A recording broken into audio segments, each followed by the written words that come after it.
Leitura bíblica do dia 18 de janeiro. Gênesis, capítulos 37 e 38, Salmo, capítulo 16, Provérbios, capítulo 3, versículos 27 a 32, Mateus, capítulo 12, versículos 22 a 45, ao som da música, os 7 pontos essenciais da genuína unidade. Comecemos aqui imediatamente, em nome de Jesus, com Gênesis 37. Jacó habitou na terra das peregrinações de seu pai, na terra de Canaã. Esta é a história de Jacó. Quando José tinha 17 anos, apacentava os rebanhos com os seus irmãos. Sendo ainda jovem, acompanhava os filhos de Bila e os filhos de Zilpa, mulheres de seu pai, e trazia más notícias deles a seu pai. Ora, Israel amava mais José que todos os outros filhos, porque era filho da sua velhice, e mandou fazer para ele uma túnica talá de mangas compridas. Quando os seus irmãos viram que o pai o amava mais do que todos os outros filhos, odiaram-no e já não podiam falar com ele de forma pacífica. José teve um sonho e o contou aos seus irmãos, por isso o odiaram ainda mais. Ele lhes disse: peço que ouçam o sonho que tive. Sonhei que estávamos amarrando feixes no campo, e eis que o meu feixe se levantou e ficou em pé, enquanto os feixes de vocês o rodeavam e se inclinavam diante do meu. Então os irmãos lhe disseram: você pensa que vai mesmo reinar sobre nós? Pensa que realmente dominará sobre nós? E, com isso, o odiavam ainda mais, por causa dos seus sonhos e de suas palavras. José teve ainda outro sonho, que ele contou aos seus irmãos, dizendo: sonhei também que o sol, a lua e as 11 estrelas se inclinavam diante de mim. Quando José contou esse sonho ao pai e aos seus irmãos, o pai o repreendeu, dizendo: que sonho é esse que você teve? Você está querendo dizer que eu, a sua mãe e os seus irmãos iremos e nos inclinaremos até o chão diante de você? Os irmãos tinham inveja dele. O pai, no entanto, guardou aquilo no coração. Como os irmãos foram apacentar o rebanho do pai em Siquém, Israel perguntou a José: os seus irmãos não estão apacentando o rebanho em Siquém? Venha, pois vou mandar você até eles. José respondeu: eis-me aqui. Israel continuou: vá agora e veja se está tudo bem com os seus irmãos e com o rebanho, e traga-me notícias. Assim o enviou do vale de Hebrom, e ele foi a Siquém. E um homem encontrou José, que andava errante pelo campo, e lhe perguntou: o que você está procurando? Ele respondeu: estou procurando os meus irmãos. Por favor, pode me dizer onde eles estão apacentando o rebanho? O homem respondeu: foram embora daqui. Ouvi quando disseram: vamos a Dotã. Então José seguiu atrás dos irmãos e os encontrou em Dotã. De longe eles o viram e, antes que chegasse, conspiraram contra ele para o matar. Disseram uns aos outros: lá vem o grande sonhador. Venham, pois agora vamos matá-lo e jogar o corpo numa destas cisternas. Diremos que um animal selvagem o devorou. Vejamos em que vão dar os sonhos dele. Mas Ruben, ouvindo isso, livrou-o das mãos deles e disse: não lhe tiremos a vida. Ruben disse mais: não derramem sangue, joguem o rapaz naquela cisterna que está no deserto e não lhe façam mal. Ruben disse isto para o livrar deles, a fim de levá-lo de volta ao pai. Mas logo que José chegou a seus irmãos, despiram-no da túnica, a túnica talá de mangas compridas que trazia, e o jogaram na cisterna. A cisterna estava vazia, sem água. Depois sentaram-se para comer. Levantando os olhos, viram que uma caravana de ismaelitas vinha de Gileade. Seus camelos traziam especiarias, bálsamo e mirra, que levavam para o Egito. Então José disse aos irmãos: o que vamos ganhar se Então Judá disse aos irmãos: o que vamos ganhar se matarmos o nosso irmão e depois escondermos a sua morte? Venham, vamos vendê-lo aos ismaelitas, não lhe façamos mal, pois é nosso irmão, é do nosso sangue. Seus irmãos concordaram, e quando os mercadores midianitas passaram, os irmãos de José o tiraram da cisterna e o venderam aos ismaelitas por 20 moedas de prata. E os ismaelitas levaram José para o Egito. Quando Rúben voltou à cisterna, eis que José não estava nela. Então rasgou as suas roupas e, voltando aos seus irmãos, disse: o rapaz não está mais lá. E agora o que eu vou fazer? Então pegaram a túnica de José, mataram um bode, molharam a túnica no sangue e enviaram a túnica de mangas compridas ao pai com este recado: achamos isto. Veja se é ou não a túnica de seu filho. Ele a reconheceu e disse: é a túnica de meu filho. Um animal selvagem o devorou. Certamente José foi despedaçado. Então Jacó rasgou as suas roupas, vestiu-se de pano de saco e lamentou o filho durante muitos dias. Todos os seus filhos e todas as suas filhas vieram para o consolar. Ele, porém, recusou ser consolado e disse: chorando descerei à sepultura para junto do meu filho. E continuou a chorar pelo filho. Enquanto isso, no Egito, os medianitas venderam José a Potifar, oficial de Faraó, comandante da guarda. Ó Senhor Jesus!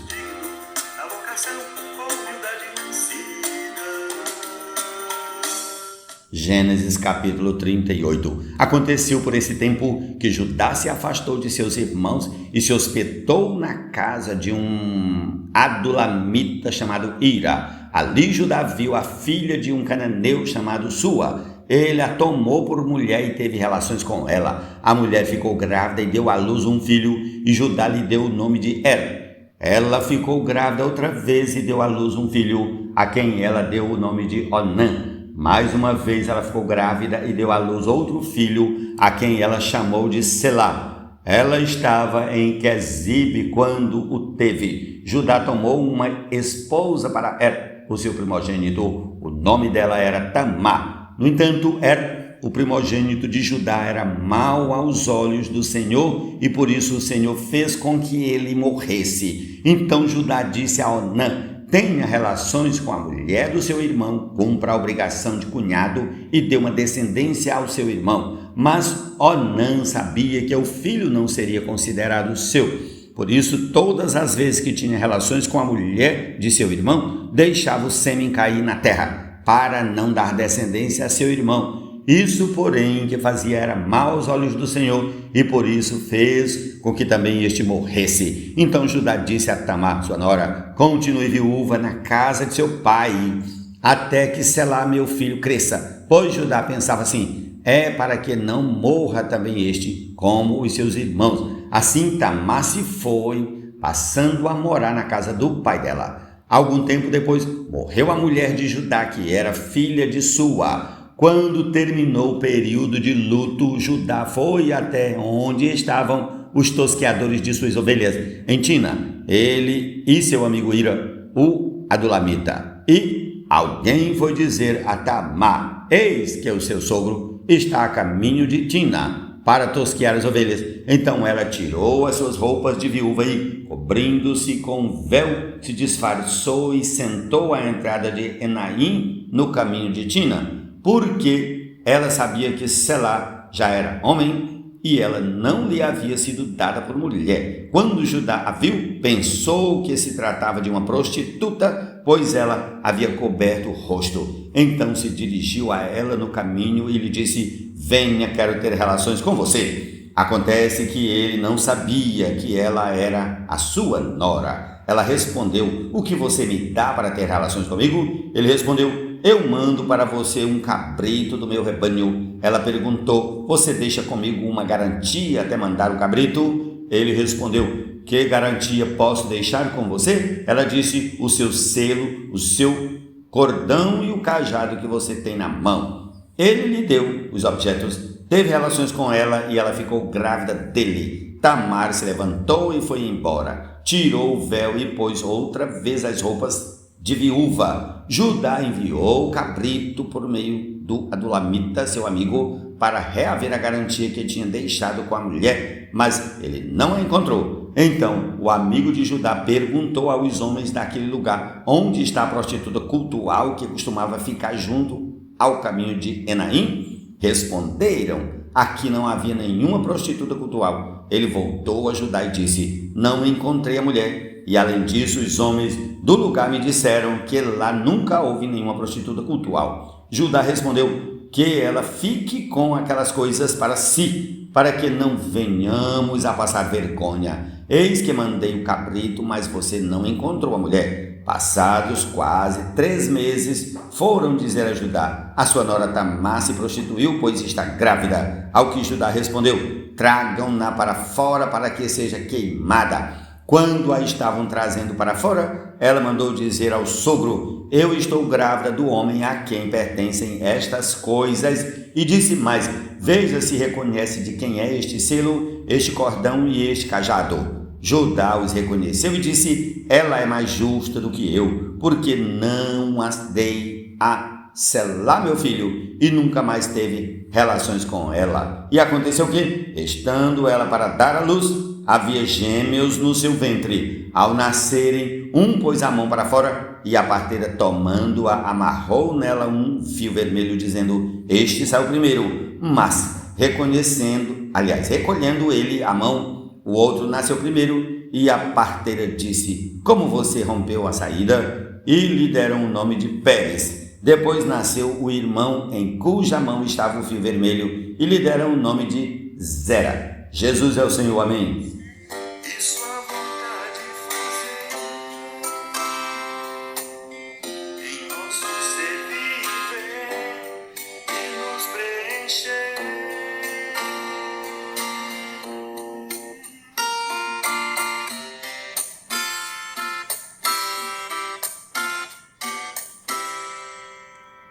Salmo 16. Guarda-me, ó Deus, porque em ti confio, em ti.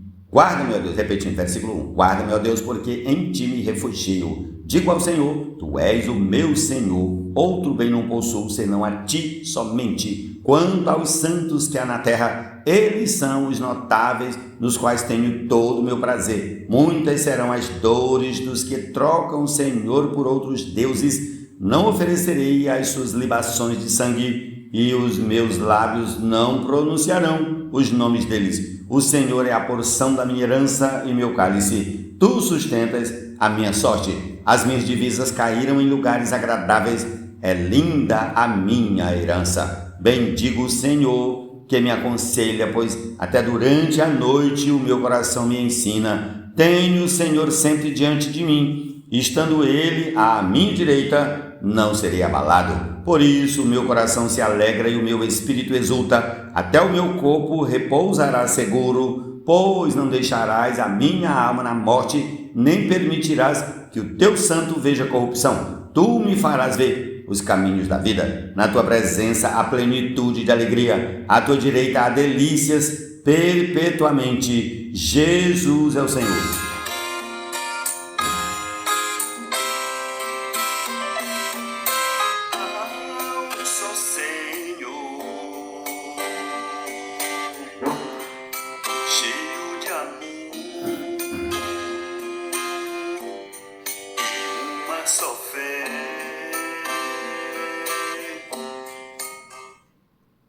Não deixe de fazer o bem aos que dele precisarem. Aos que dele precisam, estando em sua mão o poder de fazê-lo. Vamos à repetição do versículo 27. Não deixe de fazer o bem aos que dele precisam, estando em sua mão o poder de fazê-lo. Não diga ao seu próximo: vai e volte mais tarde, amanhã eu terei algo para dar. Se você tem isso em suas mãos agora, não planeje nenhum mal contra o seu próximo, pois ele mora ao seu lado e confia em você. Não entre em litígio com alguém se ele não tiver feito nenhum mal a você. Não tenha inveja do homem violento, nem siga nenhum de seus caminhos, porque o Senhor detesta o perverso, mas aos retos trata com intimidade. Provérbios 3, 27 a 32. Jesus é o Senhor.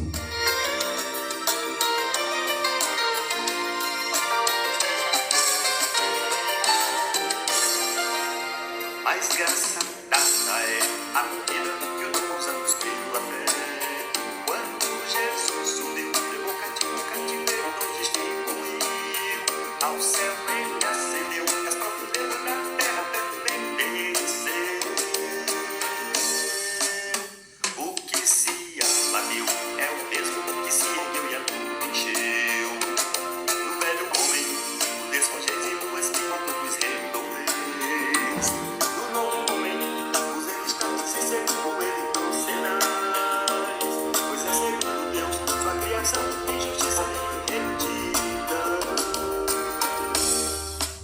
Vamos para Mateus 12, a partir do versículo 22 até o 45. Então trouxeram a Jesus um endemoniado, cego e mudo. Jesus o curou, e o homem passou a falar e a ver. E toda a multidão se admirava e dizia: não seria este, por acaso, o filho de Davi? Mas os fariseus, ouvindo isto, diziam: este não expulsa demônios, senão pelo poder de Beelzebul, o maioral dos demônios. Mas Jesus, sabendo que eles pensavam, disse-lhes: todo reino dividido contra si mesmo ficará deserto, e toda cidade ou casa dividida contra si mesma não subsistirá. Se Satanás expulsa Satanás, está dividido contra si mesmo, como então o seu reino subsistirá? E, se eu expulso os demônios por Beelzebul, por quem os filhos de vocês os expulsam? Por isso eles mesmos serão os juízes de vocês. Se, porém, eu expulso os demônios pelo Espírito de Deus, certamente é chegado o reino de Deus sobre vocês. Ou como pode alguém entrar na casa do valente e roubar-lhe os bens, sem primeiro amarrá-lo, e só então saqueará a casa dele? Quem não é por mim é contra mim, e quem comigo não ajunta espalhar. Por isso digo a vocês que todo pecado e blasfêmia serão perdoados aos homens, mas a blasfêmia contra o Espírito não será perdoada. Se alguém disser alguma palavra contra o Filho do Homem, isso lhe será perdoado. Mas se alguém falar contra o Espírito Santo, isso não lhe será perdoado nem neste mundo, nem no porvir. Tornem a árvore boa e o seu fruto será bom. Ou tornem a árvore má e o seu fruto será má. Por que mal, aliás?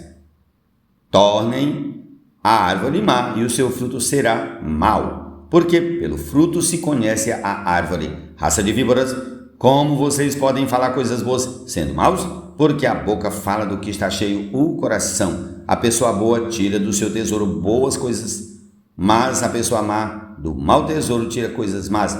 Digo a vocês que, no dia do juízo, as pessoas darão conta de toda palavra inútil que proferirem, porque pelas suas palavras você será justificado e pelas suas palavras você será condenado. Então alguns escribas e fariseus disseram a Jesus: Mestre, queremos ver algum sinal feito pelo Senhor. Mas ele respondeu: uma geração perversa e adúltera pede um sinal, mas nenhum sinal lhe será dado, senão o do profeta Jonas. Porque assim como Jonas esteve 3 dias e 3 noites no ventre do grande peixe, assim o Filho do Homem estará 3 dias e 3 noites no coração da terra. Ninivitas se levantarão no juízo com esta geração e a condenarão, porque se arrependeram com a pregação de Jonas, e aqui está quem é maior do que Jonas. A rainha do sul se levantará no juízo com esta geração e a condenará, porque veio dos confins da terra para ouvir a sabedoria de Salomão, e aqui está quem é maior do que Salomão. Quando o espírito imundo sai de uma pessoa, anda por lugares áridos procurando repouso, porém não encontra. Por isso diz: voltarei para a minha casa de onde saí. E, voltando, ele a encontra vazia, varrida e arrumada. Então vai e leva consigo outros 7 espíritos piores do que ele, e entrando habitam ali. E o último estado daquela pessoa se torna pior do que o primeiro. Assim também acontecerá a esta geração perversa. Concluímos aqui nossa leitura do dia e terminemos aí com a canção. Os 7 pontos essenciais da genuína unidade. Amém.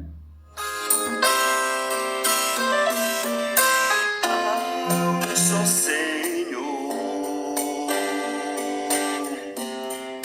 cheio de amor, uma só fé.